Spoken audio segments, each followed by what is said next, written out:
Hi. Hi, Avon. This is Hi. David J., aka Avon Guy, and I'm Andrew Hinderleiter, aka Manderleiter.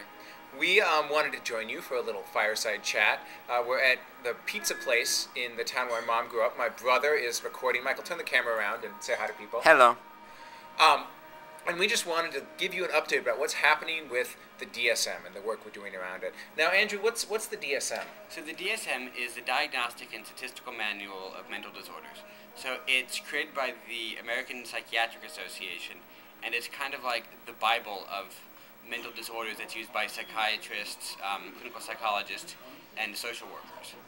And we're doing work around this because right now, asexuality is kind of considered a disorder and kind of not considered a disorder.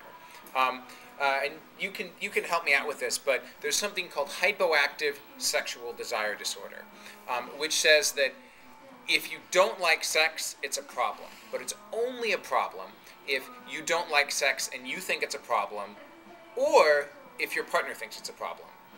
And that's where it gets a little weird. Yeah. So the way that the DSM works is that if a whole bunch of people are going in for therapy for some particular problem, and with this case, this was in the 70s, everybody's like, there's lots of media emphasis on, how great sex is, how to have more sex, how to have better sex, that kind of thing. And so within that context, you have people who weren't interested in sex, and so they were going to therapists a lot to deal with this problem. And so therapists started seeing a lot of patients with this. Earlier models of sex therapy didn't have a way to deal with this, and so they said, okay, let's create this disorder, and so they call it hyperactive sexual desire disorder. Yeah, thanks. But so one problem with this is that, of course, there are lots of people that aren't interested in sex. It's not a problem for them, but they're not seeing the therapist, and so that you have this problem that the disorder is based on only seeing the people for whom it is a problem, and not seeing all of these people for whom it's not a problem.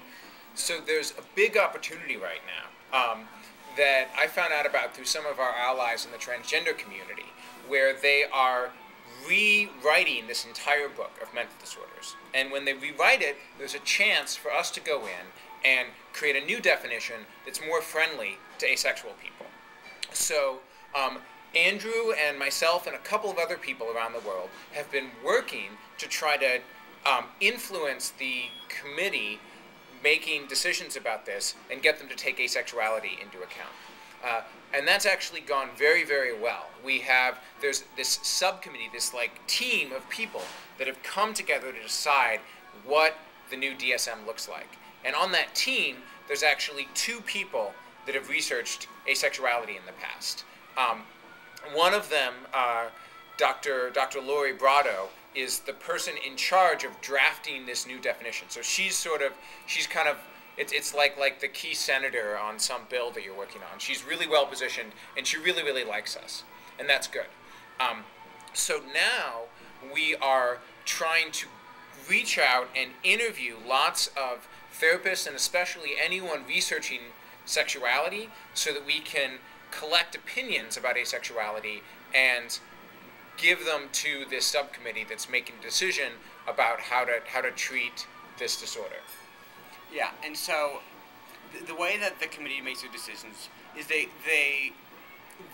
DSM is a document that is used by therapists, and so it's very important to be able to draft a definition that is based on the most up-to-date science, and is also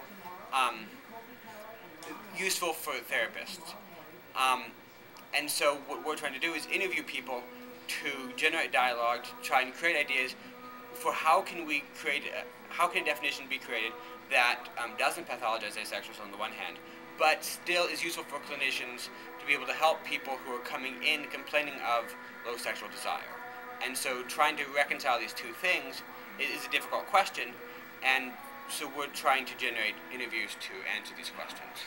And and this is going to be huge. If we can have asexuality recognized, this is going to go into textbooks for anyone training to be a psychologist. It's going to maybe start getting talked about even in undergraduate and lower levels of psychology, and it's going to really create backbone for asexuality being talked about as legitimate all around the world. So it's a huge, huge deal, and we're making some really great progress, especially because of the hard work that Andrew's been doing, and the team of people that he's working with and that he's put together.